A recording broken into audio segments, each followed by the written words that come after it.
Hello good evening पिलामाने तुम समस्त को आज भिडियो स्वागत ये हूँ एजुकेशन जो आम सिलेक्शन क्वेश्चन आनी तार सेकेंड पार्ट भिडियो जो थी आज आम 2 मार्किया और 3 मार्किया क्वेश्चन डिस्कसन करिया ऑलरेडी आम लॉन्ग क्वेश्चन कथा कही सारी से इंपोर्टेंट आम लॉन्ग क्वेश्चन देचे से निश्चित भाव क्वेश्चन आसो परीक्षा बोली मोर आशा तेणु तुम निश्चित भाव कभर कर आज भिडियो आम 2 मार्किया और 3 मार्किया क्वेश्चन गुरुत्व देवा जो तुम लॉन्ग लॉन्ग क्वेश्चन भिडियो देखी ना ताले आई बटन तुम क्लिक करके से ऊपर प्लेलिस्ट दे दिया से प्लेलिस्ट को जाके तुम देखिपर ठीक अच्छे आ बाकी रहा एमसीक्यू एमसीक्यू आम डायरेक्ट लाइव क्लास रे करवा लाइव क्लास आम ये करना कहीं प्राक्टिकल चलती पे प्राक्टिकल सरीगला आम लाइव क्लास मध्यम एमसीक्यू गुड़ कवर कर जहाँफल तुम कम्प्लीट 4टा जाक यूनिट्र कौन कौन क्वेश्चन आसो तुम तुम गोटे आइडिया आसपार ठीक अच्छे तेणु जो मैंने सब्सक्राइब करना चैनल को निश्चित भाव सब्सक्राइब कर ठीक अच्छे लाइक गोटे कर चैनल को निश्चित भाव सांग सहित सेयार कर सहित भिडियो नोटिफिकेशन पाइबा बेल आइकन को निश्चित भाव प्रेस कर कहीं जिते मुझे लाइव क्लास करी तुम मानक नोटिफिकेशन जीव जहाँफल तुम जापर तुम जॉइन कर ठीक अच्छे तो बहुत जल्दी आम चैनल 10,000 सब्सक्राइब कंप्लीट होते निश्चित भाव चैनल को सब्सक्राइब कर अधिक अधिक सेयार कर लेट करनी आरंभ करिया प्रथम देखिए गोपबंधुकर शिक्षार लक्ष्य कथा शिक्षार लक्ष्य निश्चित भाव इंपोर्टाट गोटे क्वेश्चन जो थे बारंबार आसी थाए जे गोपबंधुक शिक्षार लक्ष्य कौन मौलिक शिक्षार कौन लक्ष्य था ठीक अच्छे ये भाव क्वेश्चन आसी था तो गोपबंधुक शिक्षार लक्ष्य को आम गुरुत्व देवा शिक्षार लक्ष्य को निश्चित भाव पढ़ा दरकार सहित गोटे इंपोर्टाट टपिक क्वेश्चन होगा मौलिक शिक्षार कौन वैशिष्ट्य रही गांधी ये गोटे इंपोर्टाट टपिक मौलिक शिक्षार वैशिष्ट्य गुड़िक प्रश्न आसपे नास्तिवाचक शिक्षार वैशिष्ट्य जमी मौलिक शिक्षार वैशिष्ट्य सेमती नास्तिवाचक शिक्षार वैशिष्ट्य वैशिष्ट्यर अर्थ ये साधारणतः बोले कौन कौन भल गुण थिला शिक्षा व्यवस्था जोड़ा आम कह शिक्षा क्षेत्र में किसी ना कि भूमिका थिला ठीक अच्छे तेणु से शिक्षा व्यवस्था कौन भूमिका थिला शिक्षा क्षेत्र में से जिन गुड़ पचार जॉन डीଙ୍କ मते शिक्षादान पद्धति को आम गुरुत्व देवा जॉन डीଙ୍କର शिक्षादान पद्धति विषय से कौन कहते रुषंकर शिक्षादान पद्धति विषय में ये दुटा इंपोर्टाट को आम गुरुत्व देवा रुषंक मत प्रकृतिर त्रिविध अर्थ प्रकृतिर कौन कौन अर्थ रुष कहते निश्चित भाव आम पढ़िया मन रखा निहत आवश्यक मौलिक शिक्षा विफल हबार कौन कौन कारण रही ये 3 मार्किया क्वेश्चन आसपे आ सत्यवादी शिक्षा विफल हबार कौन कारण रही ये 3 मार्किया क्वेश्चन आसपे ठीक अच्छे रुषंक मत शिक्षादान पद्धति एवं जस्ट कहते जॉन डीଙ୍କର शिक्षादान पद्धति सहित रुषंकर शिक्षादान पद्धति जो 2 मार्किया क्वेश्चन 3 मार्किया क्वेश्चन मुझे एका सागर देदेजी 2 मार्किया क्वेश्चन जो से दब मनकर ये कहला विफल हबार कारण से लिखिदेव जो 2टी कारण लेख ठीक अच्छे तेणु 2टी कारण तुम लिख 3 मार्किया साधारणतः तुमको टी डिस्क्राइब करने पड़ो ठीक अच्छे यार स्क्रीनशॉट तुम नहीं जाओ जितना मुझे क्वेश्चन कही स्क्रीनशॉट नहीं जाओ ताको तुम पर कौन कर खातार नोट डाउन कर आशा करते क्वेश्चन कहले सबूर उत्तर तुमको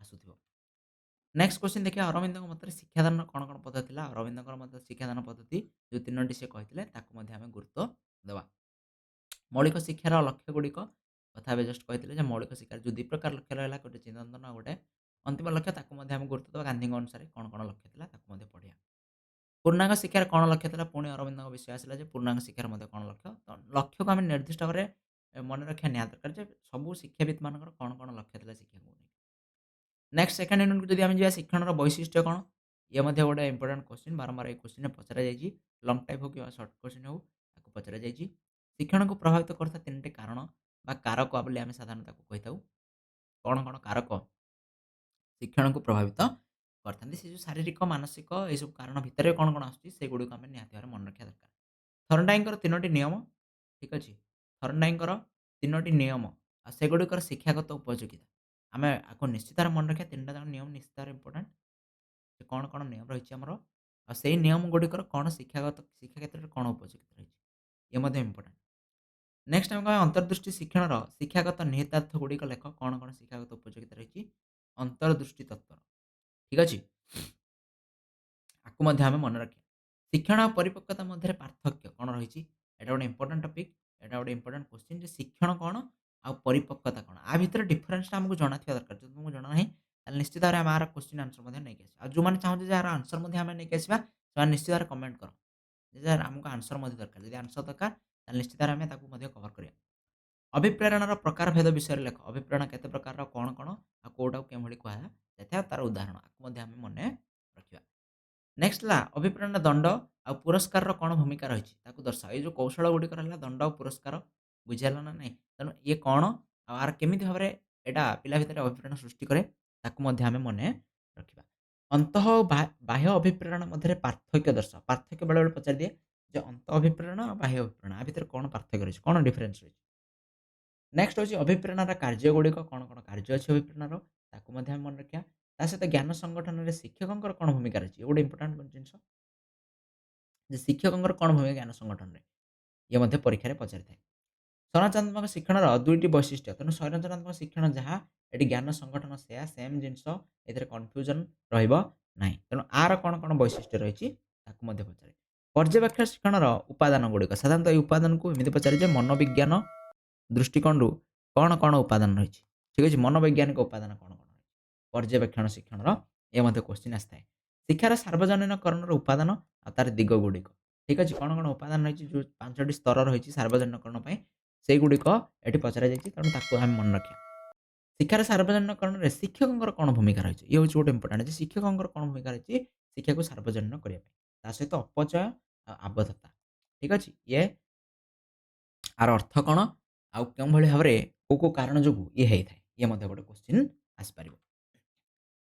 ନେକ୍ସଟ ହେଲା ଜାତୀୟ ସଂହତି ପ୍ରତିଷ୍ଠା ପାଇଁ ଇତିହାସ ଆଉ ଭୂଗୋଳ ବିଷୟରୁ 2ଟି ପ୍ରସଙ୍ଗ। ଇଏ ମଧ୍ୟ ବାରମ୍ବାର ପଚରାଯାଇଥାଏ। ଇତିହାସ ଆଉ ଭୂଗୋଳ ବିଷୟ ଯୋଉ ଜାତୀୟ ସଂହତି ଆଉ ଆନ୍ତର୍ଜାତିକ ସଭା ସେମ୍ ଜିନିଷ। ଏଇଥିରେ ଯୋଉ ଇତିହାସ ଆଉ ଭୂଗୋଳ ପଢ଼ାଯାଏ ଏଥିରେ କୋଉ ବିଷୟ ସ୍ଥାନ ଦିଆଯାଏ ଯୋଉଟା ଜାତୀୟ ସଂହତିକୁ କ'ଣ କରିବ ନା ପ୍ରତିଷ୍ଠା କରିବାରେ ସାହାଯ୍ୟ କରିବ। ତା ସହିତ ଏଇ ଯୋଉ ଜାତୀୟ ସଂହତି ପ୍ରତିଷ୍ଠା ହଉଛି ତାର 3ଟି ଅନ୍ତରାୟ। ଅନ୍ତରାୟ ମାନେ ଆମେ କହିପାରିବା ଯେ ପ୍ରତିବନ୍ଧକ କ'ଣ, ବାଧା କ'ଣ ସିଏ ମଧ୍ୟ ଆମେ ଏଠି କହିପାରିବା। ନେକ୍ସଟ ଜାତୀୟ ସଂହତି ପ୍ରତିଷ୍ଠା ପାଇଁ ସହ ପାଠ୍ୟକ୍ରମ କାର୍ଯ୍ୟାବଳୀ କ'ଣ, କ'ଣ ସ୍କୁଲରେ ପାଳନ କରାଯାଇଥାଏ ତାକୁ ମଧ୍ୟ ଆମେ ଗୁରୁତ୍ୱ ଦେବା। ତା ସହିତ ଅନ୍ତର୍ଜାତୀୟ ବୁଝାମଣା ପାଇଁ ସହ ପାଠ୍ୟକ୍ରମ କାର୍ଯ୍ୟାବଳୀ ହେଲା 2ଟା ଯାକର ସହ ପାଠ୍ୟକ୍ରମ କାର୍ଯ୍ୟାବଳୀକୁ ଆମେ ଗୁରୁତ୍ୱ ଦେବା। ଜାତୀୟ ସଂହତି ଆଉ ଆନ୍ତର୍ଜାତିକ ସଦ୍ଭାବ। ପରିବେଶ ପ୍ରଦୂଷଣର କ'ଣ, କ'ଣ କାରଣ ରହିଛି? ଠିକ୍ ଅଛି? ଆକୁ ତ ଆମେ ପଢ଼ି ପଢ଼ି ଆସିଛୁ ସ୍କୁଲ ସମୟରୁ ତେଣୁ ଏଥିରେ କୌଣସି ପ୍ରକାର ଅସୁବିଧା ହେବ ନାହିଁ। ପରିବେଶ ଶିକ୍ଷା କ'ଣ? ଆକୁ ଆମେ ମନେ ରଖିବା ନିହାତି ଦରକାର। ପରିବେଶ ଶିକ୍ଷାରେ କ'ଣ, କ'ଣ ବିଷୟବସ୍ତୁ ସ୍ଥାନ ପାଇଥାଏ ଆକୁ ମଧ୍ୟ ମନେ ରଖିବା ଦରକାର। ତା ସହିତ ବିଦ୍ୟାଳୟରେ କ'ଣ, କ'ଣ କାର୍ଯ୍ୟକ୍ରମ ଏ ଯୋଉ କାର୍ଯ୍ୟକ୍ରମ କହୁଛି ଏ ସହ ପାଠ୍ୟକ୍ରମ କାର୍ଯ୍ୟକ୍ରମକୁ ବୁଝାଉଛି। ଯେ ସହ ପାଠ୍ୟକ୍ରମ କାର୍ଯ୍ୟକ୍ରମ କ'ଣ, କ'ଣ କରାଯାଇଥାଏ ଯୋଉଟା ପରିବେଶ ଶିକ୍ଷା ପାଇଁ ଗୁରୁତ୍ୱପୂର୍ଣ୍ଣ। ନେକ୍ସଟ ମୂଲ୍ୟବୋଧ ଶିକ୍ଷାର ପ୍ରକାର ଓ ଉଦାହରଣ। କେତେ ପ୍ରକାର ମୂଲ୍ୟବୋଧ ଶିକ୍ଷା ଅଛି ତାର କ'ଣ, କ'ଣ ଉଦାହରଣ ଅଛି ତାକୁ ମଧ୍ୟ ଆମେ ମନେ ରଖିବା ନିହାତି ଦରକାର। ଶିକ୍ଷାରେ ସୂଚନା ଆଉ ପ୍ରଯୁକ୍ତି ବିଦ୍ୟାର ବ୍ୟବହାର କ'ଣ? ଆଇସିଟିର କ'ଣ ବ୍ୟବହାର ରହିଛି? ଠିକ୍ ଅଛି? ଶିକ୍ଷା କ୍ଷେତ୍ରରେ ଆକୁ ମଧ୍ୟ ମନେ ରଖିବା ଦରକାର। ଜୀବନ ଦକ୍ଷତାର କ'ଣ, କ'ଣ ପ୍ରକାର ରହିଛି? କେତେ ପ୍ରକାର ଜୀବନ ଦକ୍ଷତା ରହିଛି? ତ ଏଇ ଜୀବନ ଦକ୍ଷତାର ଯୋଉ ପ୍ରକାର ଭେଦ ରହିଛି 10ଟି ପ୍ରକାରର ଯୋଉ ଜୀବନ ଦକ୍ଷତା ରହିଲା ଆକର୍ଡିଂ ଟୁ କ'ଣ ୱାର୍ଲଡ ହେଲ୍ଥ ଅର୍ଗାନାଇଜେସନ ସେଇ 10ଟିରୁ ଯେକୌଣସି ଗୋଟିଏକୁ ଇଏ ପଚାରି ଦେଇପାରେ। ତେଣୁ ଆମେ ତାକୁ ମନେ ରଖିବା ଦରକାର। ଗୋଟିଏକୁ ସେ ପଚାରି ଦେଇପାରେ ସର୍ଟ କୋଶ୍ଚିନ୍। ସୂଚନା ଓ ପ୍ରଯୁକ୍ତି ବିଦ୍ୟାର ସୁବିଧା କ'ଣ, କ'ଣ ବେନିଫିଟ୍ ରହିଛି ସୂଚନା ପ୍ରଯୁକ୍ତି ବିଦ୍ୟାର ଶିକ୍ଷା କ୍ଷେତ୍ରରେ ଆକୁ ମଧ୍ୟ ମନେ ରଖିବା। 2-3ଟି ପଏଣ୍ଟରେ ଆମେ ତାକୁ ଲେଖିବା। କଳାପଟା ଅଭିଯାନର ବ୍ୟବସ୍ଥା କଳାପଟା ଅଭିଯାନ ଯୋଉ ଆମର ଆସିଥିଲା 1986ର ଯୋଉ ଶିକ୍ଷାନୀତି ରେକମେଣ୍ଡ କରିଥିଲା ଆଉ 1987 ମସିହାରେ ଆରମ୍ଭ ହେଇଥିଲା। ତ ତାର କ'ଣ, କ'ଣ ବ୍ୟବସ୍ଥା ଥିଲା ପିଲାମାନଙ୍କ ପାଇଁ। ତେଣୁ ତାକୁ ମଧ୍ୟ ମନେ ରଖିବା। ତା ସହିତ 4th ୟୁନିଟ୍ କଥା ଯଦି ଆମେ ଦେଖୁଛେ ମାଧ୍ୟମାନର, ମଧ୍ୟମାର ଆଉ ଗରିଷ୍ଠକର 3ଟି ଯାକର କ'ଣ ବ୍ୟବହାର ରହିଛି? ଆକୁ ଆମେ ମନେ ରଖିବା ଯେ ବ୍ୟବହାର କୋଉଠି କରାଯାଇଥାଏ।